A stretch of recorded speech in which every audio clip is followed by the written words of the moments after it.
Hello guys, welcome to back to my channel Ajay Sahu. तो दोस्तों, आज हम क्लास 11 का मैथ एक्सरसाइज 1.1 का प्रश्न नंबर 3 का पहला और दूसरा क्वेश्चन हम बताएंगे।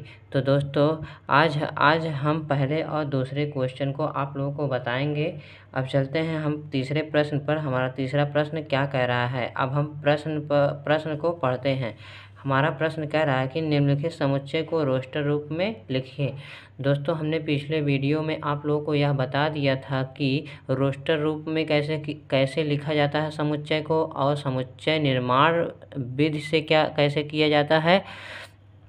दो विधि हमने आप लोगों को पिछले वीडियो में बता दिया था। यदि आपने पिछले वीडियो को हमारे नहीं देखा है तो जाकर आप प्लेलिस्ट में देख लीजिए। तो अब हम तीसरे प्रश्न को सॉल्व करने के लिए जा रहे हैं। पहला यहाँ पर कह रहा है कि a कह रहा है कि ऑफ मतलब होता है bracket, x such that x एक पूर्णांक है और -3 less than x less than 7। तो दोस्तों, कह रहा है कि यक्स सच दैट यक्स एक पूर्णांक है। पूर्णांक पहले हम बता देते हैं पूर्णांक क्या होता है। दोस्तों, पूर्णांक क्या होता है, पूर्णांक हम बता देते हैं क्या होता है। यहाँ पर दोस्तों हम बता देते हैं पूर्णांक क्या होता है। पिछले वीडियो में हमने आप लोग को पूर्णांक का मतलब भी बता दिया, पूर्णांक मतलब क्या होता है।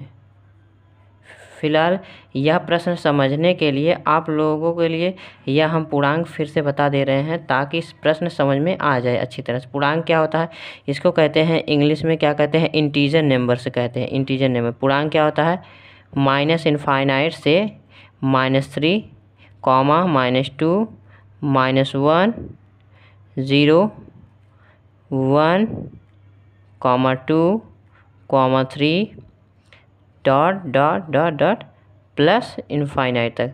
यही क्या होते हैं, हमारे पूर्णांक होते हैं। यही क्या होते हैं, पूर्णांक होते हैं। और देखिए दोस्तों, इसका मतलब क्या होता है, इसका मतलब होता है लेस, इसका मतलब होता है लेस दैन, इसको कहते हैं लेस दैन, और इसको कहते हैं greater than.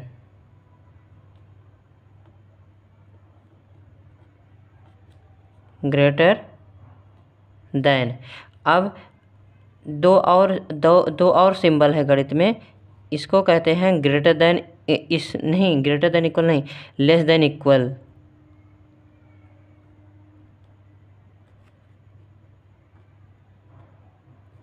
Less than equal, less than equal, और इसको कहते हैं greater than equal, greater than equal.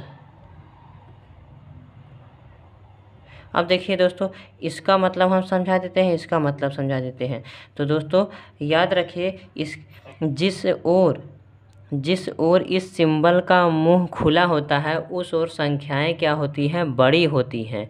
जिस ओर, याद रखिए दोस्तों, जिस ओर इस सिंबल का, इस प्रतीक का मुंह खुला होता है उस ओर संख्याएं बड़ी होती हैं, और जिस ओर मुंह बंद होता है उस ओर संख्याएं क्या होती हैं, छोटी होती हैं। तो दोस्तों, अब हम टॉपिक पर चलते हैं, क्या क्या है, कैसे कैसे है। अब देखिए दोस्तों, यहाँ पर हमारा क्या कह रहा है, x का जो वैल्यू है 7 से कम होना चाहिए और -3 से क्या होना चाहिए, बड़ा होना चाहिए, -3 से बड़ा होना चाहिए। तो मतलब कि जो बड़ा, मतलब कि बड़ी और छोटी संख्याएं, मतलब 7 से छोटी और 3 से बड़ी संख्याएं हम प्राप्त करेंगे, वह एक पूर्णांक होगा। क्या होगा, वह एक पूर्णांक होगा। वो क्या होगा, वह एक पूर्णांक होगा। तो देखिए दोस्तों, यहाँ पर हम बताने के लिए, फर्स्ट क्वेश्चन को बताने के लिए जा रहे हैं। हमारा पूर्णांक यही होता है, पूर्णांक हमने यहाँ पर बता दिया है दोस्तों, पूर्णांक यहाँ पर हमने बता दिया है। तो कह रहा है कि यक्स सच दैट यक्स एक पूर्णांक है और -3 less than x less than 7, मतलब कि यक्स का वैल्यू 7 से छोटा और -3 से बड़ा होना चाहिए। उसको रोस्टर रूप में कैसे लिखा जाता है हम बता रहे हैं। ए इक्वल क्या हो जाएगा, ए इक्वल, अब देखिए दोस्तों, -3 से क्या लेना है, बड़ा लेना है। -3 से बड़ा क्या होता है, -2, -1, 0, इसके बाद 1, 2, 3, 4, 5 6। यही हमारा पहले प्रश्न का उत्तर है। ये हमारा पहले प्रश्न का उत्तर है। अब हम चलते हैं सेकंड प्रश्न पर। सेकंड प्रश्न हमारा क्या है, कह रहा है b इक्वल टू ऑफ में यक्स दैट यक्स संख्या 6 से कम एक प्राकृतिक संख्या है। मतलब कि जो 6 से कम प्राकृतिक संख्या के विषय में हम आप लोगों को एक बार बता देते हैं। प्राकृतिक संख्या है क्या, नेचुरल नंबर्स क्या होता है हमारा, इसको n से डिनोट करते हैं। नेचुरल नंबर हमारा होता है 1 से लेकर, मतलब कि गिनती की संख्याएं जो होती हैं उनको क्या कहते हैं, प्राकृतिक संख्याएं कहते हैं। 1 2 3 4 डैश डैश डैश डैश, इस प्रकार से ये क्या होती हैं, हमारी प्राकृतिक संख्याएं होती हैं। अब क्या कह रहा है कि प्रश्न में कह रहा है संख्या 6 से कम प्राकृतिक संख्या, मतलब 6 से कम लेना है, ज़्यादा नहीं, 6 से कम। तो सेकेंड प्रश्न का आंसर हमारा क्या हो जाएगा, सेकेंड प्रश्न का आंसर b